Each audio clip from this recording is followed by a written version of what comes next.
Hello student, इस video के अंदर हम समझते हैं जो क्लास 11 केमिस्ट्री चैप्टर नंबर 6 होता है इसके क्वेश्चन आंसर। दोस्तों, इसके अलावा पार्ट 1 के अंदर मैंने 15 क्वेश्चन बता दिए इस चैप्टर के।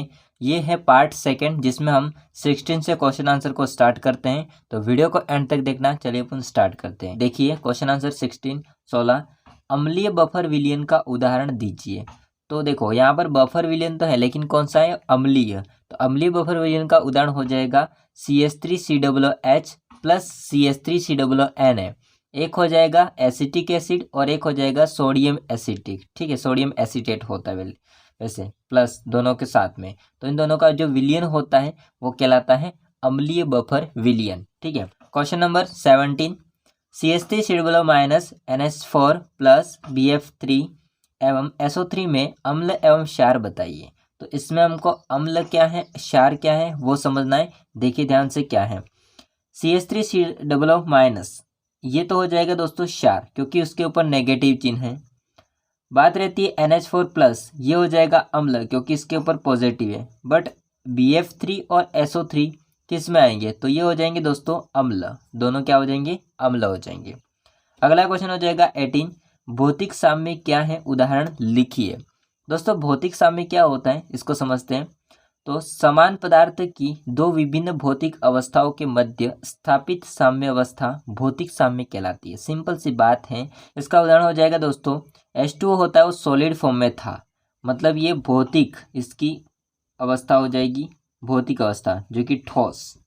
ठीक है, ठोस। तो ठोस होता है H2O, वो लिक्विड H2 में कन्वर्ट हो जाता है। इसका मतलब इसकी जो भौतिक अवस्था होती है बदली है, लेकिन ये जो होते हैं वो कैसे? साम्य में, मतलब रिवर्सिबल है। आ रही बात समझ में? तो ये होता है भौतिक साम्य, कि अगर दो विभिन्न भौतिक अवस्थाओं के मध्य स्थापित साम्य अवस्था होती है तो उसको हम क्या बोलते हैं दोस्तों? भौतिक साम्य कहते हैं। अगला क्वेश्चन हो जाएगा 19 अभिक्रिया N2 जो कि गैसीय फॉर्म में, 3H2 गैसीय फॉर्म में, इसकी रिएक्शन करवाते हैं दोनों की तो बनता है अमोनिया, 2NH3 बनता है गैसीय फॉर्म में। ये भी रिवर्सिबल रिएक्शन है, दोनों तरफ चलती है। इसके लिए हमको कैसी का व्यंजक लिखना है और फिर कैसी की इकाई देना है। ठीक है, इकाई दीजिए। तो देखिए हम क्या करेंगे, कैसी बराबर व्यंजक बराबर हो जाएगा सूत्र, जो उत्पाद है उसको ऊपर लिखेंगे और जो अभिकारक है, इसको अभिकारक बोलते हैं दोनों को, इसको नीचे लिखेंगे। तो उत्पाद क्या अपना? NH3, तो NH3 को लिख दिया। अब इसके जो भी आगे संख्या लिखी है इस संख्या को हम लिखेंगे ऊपर स्क्वायर में। ठीक है, यहाँ पर आगे देखो N2 लिख दिया, इसको अलग लिखना है। ठीक है, फिर अपना दूसरा अभिकारक कौन सा है? H2, तो H2 को लिख दिया। आगे जो संख्या दे रखी है इसको लिखना है ऊपर। ओके, अब इसका जो भी मतलब इकाई होती है उसको निकालेंगे। तो आपको इकाई में एक ही चीज़ याद रखनी है, इसकी जगह पर आपको लिखना है मोल प्रति लीटर, इसकी जगह पर भी आपको लिखना है मोल प्रति लीटर, और इसकी जगह पर भी आपको लिखना है मोल प्रति लीटर। अब जो संख्या ऊपर है उस संख्या को एज इट इज ऐसे लिख देना है। इसके ऊपर कुछ नहीं है तो कुछ नहीं लिखा है ऊपर, है ना, कोष्टक के ऊपर। इसके ऊपर 2 है, 2 लिख दिया, और इसके ऊपर 3 है तो 3 लिख दिया। अब आपको काट देना है। देखिए मोल प्रति लीटर कितने हैं संख्या में? 2। मोल प्रति लीटर संख्या में कितने हैं? 3। अब ये कट जाएगा, ये कट जाएगा, तो इसमें से केवल ओनली फॉर 1 बचेगा, मतलब मोल प्रति लीटर केवल 1 बचेगा। अभी कितना था? 3 था। अब इसमें क्या होता है, देखिए मोल और मोल कितना हो जाएंगे? 2 मोल। तो यहाँ पर 2 मोल है, लेकिन दोस्तों जो आपका मोल ऊपर लिखेंगे तो ये प्लस में है, ऊपर लिखेंगे तो क्या हो जाएगा? माइनस में। ओके, बाकी है लीटर और लीटर, लीटर -1, लीटर -1, तो लीटर -2 हो जाएगा। बट इसको हम ऊपर लिखेंगे तो वो हो जाएगा प्लस का। ठीक है, ऊपर लिखने पर क्या हो जाएगा? प्लस का। जो प्लस का है वो माइनस हो जाएगा और माइनस का है वो प्लस हो जाएगा ऊपर लिखेंगे तो। ठीक है, आ रही बात समझे? तो ये इसका क्या हो जाएगा? इकाई हो जाएगी कैसी। अगला हम बात कर लेंगे क्वेश्चन नंबर 20 आयनिक साम्यावस्था को परिभाषित कीजिए। तो आयनिक साम्यावस्था क्या होती है इसको समझते हैं। देखिए किसी दुर्बल विद्युत अपघटय के वियोजन के दौरान आयनों तथा अनआयनित अणुओं के मध्य स्थापित साम्य आयनिक साम्य अवस्था कहलाती है, ये कहलाता है। इसका क्या मतलब हुआ कि देखो इसमें जो विद्युत अपघटय मतलब जो टूट जाते हैं, ठीक है, और इसमें कौन है? दुर्बल है। अब इसमें वियोजन करेंगे, वियोजन का मतलब टूटना ही होता है। इसका वियोजन करेंगे तो वियोजन के दौरान जो आयन है और जो अनायनिक है, मतलब बिना आयन, है ना, अनायनिक और जो आयनिक है, उन अणुओं के मध्य जो साम्यावस्था होती है उनको हम क्या बोलते हैं दोस्तों? आयनिक साम्यावस्था कहते हैं। आ रही बात समझे? अगला क्वेश्चन हो जाएगा 21वां। निम्न यौगिकों में से कौन से यौगिक अप्रोटिक हैं? देखो, अप्रोटिक का क्या मतलब हुआ? प्रोटिक का मतलब होता है जिसके ऊपर धनावेश है, प्लस चिन्ह है, और अप्रोटिक का मतलब जिनके ऊपर धनावेश नहीं है। तो देखिए यहाँ पर समझते हैं, इसमें क्या क्या दे रखा है? H2O दे रखा है, BF3 दे रखा है, CHCl3 दे रखा है, HSO4 माइनस दे रखा है, NH4 प्लस दे रखा है, C6H6 दे रखा है। अब इसमें जो BF3 होता है ये वाला, इसके अलावा CHCl3 और इसके बाद में C6H6, ये जो तीन होते हैं वो होते दोस्तों अप्रोटिक यौगिक, क्योंकि इनमें प्रोटॉन नहीं है। तो जिनके अंदर प्रोटॉन नहीं है वो कहलाते हैं अप्रोटिक। ठीक है, आ रही बात समझे? तो आप लोग इतना स्क्रीनशॉट ले लीजिए। अगला क्वेश्चन हो जाएगा दोस्तों 22वां। निम्न में से कौन से सदस्य उभय प्रोटिक हैं? उभय का मतलब क्या है? उभय का मतलब दोनों। ठीक है, मतलब दोनों हैं, प्रोटॉन दे भी सकते हैं और प्रोटॉन ग्रहण भी कर सकते हैं, तो उनको बोलते हैं उभय प्रोटिक। देखिए इसमें कौन कौन से दे रखे हैं? NH4 plus, H2O, H3O plus, HSO4 minus, BF3। इसमें से ओनली फॉर H2O जो कि आपका जल, और HSO4 माइनस, HSO4 माइनस ये होता है उभय प्रोटिक। ऐसा क्यों? क्योंकि दोस्तों वो प्रोटॉन दे भी सकते हैं और प्रोटॉन को ले भी सकते, ग्रहण भी कर सकते, इस वजह से इनको क्या कहा जाता है? उभय प्रोटिक।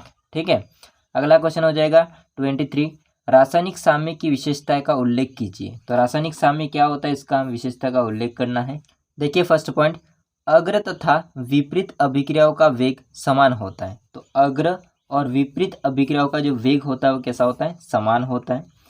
अभिकारकों तथा उत्पादों की मात्रा साम्य मिश्रण में स्थिर रहती है। तो अभिकारक हैं और उत्पाद है, उनकी मात्रा साम्य मिश्रण में क्या होती है? स्थिर रहती है। ठीक है, ताप दाब और सांद्रण में परिवर्तन होने पर साम्य स्थिति बदल जाती है। तो ताप दाब और सांद्रण में परिवर्तन होने से जो साम्य स्थिति होती है वो बदल जाती है। मतलब अगर ताप बढ़ा दिया, दाब कम हो गया, ऐसा कुछ होता है तो इनका साम्य अवस्था होती है, स्थिति होती है, वो बदल जाती है। साम्य गतिज होता है। साम्य क्या होता है? गतिज होता है। ठीक है, तो ये हो जाएगी रासायनिक साम्य का विशेषता। अगला क्वेश्चन हो जाएगा 24। लाशतले सिद्धांत की व्याख्या कीजिए। तो लाशतले सिद्धांत क्या होता है, इसकी व्याख्या करनी है हमको। लाशतले सिद्धांत क्या होता है इसको समझते देखिए। लाशतले सिद्धांत के अनुसार यदि साम्यावस्था में किसी निकाय में दाब, सांद्रता अथवा ताप में परिवर्तन किया जाए, कोई भी साम्यावस्था है, किसी भी निकाय की साम्यावस्था, उसमें अगर हम लोग प्रेशर को, सांद्रता, कंसंट्रेशन को अथवा तापमान, टेम्परेचर में परिवर्तन करेंगे हम लोग, या परिवर्तन किया जाए, तो साम्य स्वतः अपने आप ही उस दिशा में विस्थापित हो जाता है जिस ओर हटने से परिवर्तन का प्रभाव समाप्त हो जाता है। अगर हम लोगों ने परिवर्तन किया तो साम्य होता है वो स्वतः अपने आप ही उस दिशा में वो विस्थापित होता है जिस दिशा में जाने से जो प्रभाव होता है वो कम हो सके। तो ये कहता है लाशतले का नियम। देखिए लाशतले नियम के अनुसार हम समझते हैं तो साम्य निकाय का दाब बढ़ाने पर साम्य उस दिशा में विस्थापित होता है। इसके नियम के अनुसार वही बात बोली गई है कि साम्य निकाय का दाब अगर बढ़ाते हैं तो दाब बढ़ाने पर साम्य उस दिशा में विस्थापित होता है जिधर जाने पर आयतन घटता है। ठीक है, तो साम्य निकाय का दाब अगर बढ़ाते हैं तो साम्य उस दिशा में विस्थापित होता है जिधर आयतन कम होता है, ये घटता है। साम्य निकाय का ताप अगर बढ़ाते हैं तो ताप बढ़ाने से क्या होता है? उस दिशा में विस्थापित होता है साम्य जिस दिशा में ऊष्मा का अवशोषण होता है या अवशोषित होती है। अगर दाब बढ़ा दिया तो साम्य उस दिशा में विस्थापित हो जाएगा जिधर आयतन घटता है। अगर ताप बढ़ा दिया तो साम्य उस दिशा में विस्थापित होता है जिस दिशा में ऊष्मा अवशोषित होती है। यदि हम लोगों ने साम्य में निकाय में उपस्थित जो किसी पदार्थ का सांद्रता, अगर हम लोगों ने सांद्रता को बढ़ा दिया तो सांद्रता बढ़ाने से साम्य उस दिशा में विस्थापित होता है जिस दिशा में पदार्थ की खपत होती है। ये थोड़ा छोटा लिखा है, समझ लेना आप लोग। जिस दिशा में क्या होता है, जिधर पदार्थ का खपत होती है। तो 3 बातें हैं मुख्य। अगर दाब बढ़ा दिया तो साम्य उस दिशा में विस्थापित हो जाता है जिस दिशा में आयतन घटता है। यदि तापमान को बढ़ा दिया तो साम्य उस दिशा में विस्थापित हो जाता है जिस दिशा में ऊष्मा का अवशोषण होता है या अवशिष्ट होती है। और अगर हम लोगों ने सांद्रता को बढ़ा दिया तो होगा साम्य उस दिशा में विस्थापित जिस दिशा में पदार्थ की खपत होती है। तो ये होता है दोस्तों ला शातले का सिद्धांत। आप स्क्रीनशॉट ले लीजिए फटाफट। दोस्तों क्वेश्चन नंबर हम बात करेंगे 25 की। 25वां क्वेश्चन हो जाएगा, लुईस अवधारणा के अनुसार निम्न में से अम्ल और क्षार को छाटिए। तो यहाँ पर हमको अम्ल क्या है, क्षार कौन से हैं उसको छाट करके अलग लिखना है। तो यहाँ पर दे रखे वो कौन से हैं, S-2 H+, OH-, BF3 Ni2+, Fe-। अब इसमें से हमको अम्ल कौन से और क्षार कौन से वो देखना है। आपको अम्ल के लिए याद रखना है प्लस चिन्ह और क्षार के लिए याद रखना है माइनस चिन्ह। ठीक है, तो देखिए जिनके माइनस हैं जैसे कि S-2 OH-, इसका ना F-, वो तो क्षार हो जाएंगे, आपको बता दिया मैंने। और H+, Ni2+ ये हो जाएंगे अम्ल, बट इसमें एक के ऊपर कोई नहीं है तो BF3 होता है, वो होता है अम्ल। ठीक है, इसको याद रखना पड़ेगा आपको। अगला क्वेश्चन हो जाएगा दोस्तों, बफर विलयन के 2 अनुप्रयोग बताइए। तो बफर विलयन होता है, इसके 2 अनुप्रयोग हो जाएंगे। फर्स्ट अनुप्रयोग हो जाएगा कि बफर विलयनों का प्रयोग होता है वो दवाइयों में किया जाता है। और सेकेंड इसका अनुप्रयोग हो जाएगा कि रक्त के पीएच को नियंत्रित करते हैं। बफर विलयन रक्त के पीएच होता है उसको नियंत्रित करते हैं। तो ये हो जाएगी 2 अनुप्रयोग इसके। अगला क्वेश्चन हो जाएगा 27वां, विशुद्ध विद्युत अपघट्य के उदाहरण बताइए। ये 2, तो विशुद्ध विद्युत अपघट्य के 2 उदाहरण हमको देने हैं। तो एक तो हो जाएगा NaCl और दूसरा हो जाएगा KNO3। ठीक है, अगला क्वेश्चन हम बात कर लेते हैं 28वां क्वेश्चन, जलीय विलयन में HCN के आयनन के लिए Ka का व्यंजक लिखिए। तो यही बात है, आपको मैंने बताया उत्पाद को ऊपर लिखना है आप लोगों को और अभिकारक होता है उसको नीचे लिखना है। ठीक है, तो उत्पाद को आपको क्या लिखना है ऊपर और अभिकारक को क्या लिखना है नीचे। अब इसमें दोस्तों जो आपका उत्पाद है वो कौन सा है, H3O+, इसको लिख दिया, Cn- इसको लिख दिया। अभिकारक में कौन है, अभिकारक में आपका HCN और H2O, बट यहाँ पर ओनली फॉर HCN के आयनन के लिए पूछा है। मतलब HCN जो टूटता है वो कितने भागों में, देखो Cn- में टूटा है एक तो आपका, और H होता है वो H2O के अंदर मिल जाएगा तो वो H3O+ बन जाएगा। अर्थात उत्पाद तो दोनों में है लेकिन अभिकारक ओनली फॉर किसकी बात की गई, HCN की। तो HCN यहाँ पर लिया जाएगा नीचे अभिकारक की जगह पर। ठीक है, तो ये आपका Ka का व्यंजक हो जाएगा। ठीक है, अगला क्वेश्चन हो जाएगा दोस्तों 29वां, ब्रोंस्टेड-लोरी संकल्पना की उपयोगिता लिखो। तो ब्रोंस्टेड-लोरी सिद्धांत होता है, इसका हमको उपयोगिता को लिखना है। पहली उपयोगिता हो जाएगी, यह संकल्पना पदार्थों की अम्लीय तथा क्षारीय प्रकृति को उनके आयनों जो कि विलयन में उपस्थित हैं। एक तो पदार्थ की अम्लीय और क्षारीय प्रकृति, उनके आयनों की जो आयन है उन आयनों को जो कि विलयन में उपस्थित हैं उससे संबंधित नहीं करती, उससे संबंधित नहीं है ये। जैसे HCl एक अम्ल है इसलिए कि वह प्रोटॉन आयन दे सकता है। तो ये आपका क्या है, एक अम्ल है इसलिए क्योंकि वो क्या देता है, H+ देता है। क्योंकि HCl को अगर तोड़ेंगे तो ये H+ में और Cl- में टूटेगा। तो जो आपका H+ आयन दे सकता है, प्रोटॉन दे सकता है। ठीक है, इसलिए वो क्या है, अम्ल है। तो ये इसकी फर्स्ट उपयोगिता हो जाएगी। सेकंड हम देखते हैं, स्क्रीनशॉट ले लीजिए। सेकंड उपयोगिता हो जाएगी दोस्तों, इस संकल्पना को जल के अतिरिक्त अन्य प्रोटोनी विलायकों जैसे कि NH3 हो गया, CH3COOH हो गया आदि पर भी प्रयुक्त कर सकते हैं। तो इस संकल्पना को हम अन्य जो प्रोटोनिक विलायक होते हैं जैसे कि हमने देखा NH3 और CH3COOH, उस पर भी हम प्रयोग कर सकते हैं। यह सिद्धांत लवणों के जल अपघटन पर प्राप्त विलयन की अम्लीय तथा क्षारीय प्रकृति की व्याख्या करने में भी सफल है।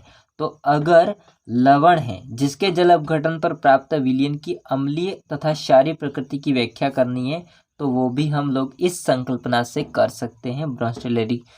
ब्रोंस्टेड-लोरी सिद्धांत होता है, संकल्पना होती है उससे। ठीक है, तो ये 3 इसकी उपयोगिता हो जाएगी।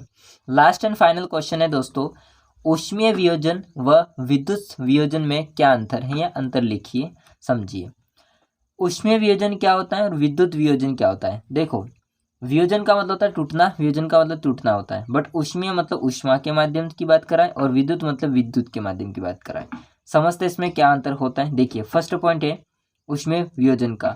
यौगिक को उच्च ताप पर गर्म करने पर ऊष्मीय वियोजन होता है, जैसे कि NH4Cl है, इसका वियोजन हमने किया तो ये NH3+ और HCl में टूटा। फर्स्ट पॉइंट में आपको समझ में आ चुका होगा कि ये उच्च तापमान पर गर्म करेंगे तो ऊष्मीय वियोजन होता है। अगर आपको विद्युत वियोजन की बात करनी है तो विद्युत वियोजन में क्या होता है, ध्रुवीय विलायक में घोलने पर विद्युत वियोजन होता है। इसका मतलब इसमें क्या होता है, विलायक के अंदर अगर किसी चीज़ को घोलेंगे यौगिक को तो वो टूट जाएगा, बट इसमें गर्म करने पर टूटेगा। जैसे कि यहाँ पर तोड़ा दिया है NaCl को, Na+ और Cl-, जल में घोलेंगे NaCl को, टूट जाएगा Na+ और Cl- में। ठीक है।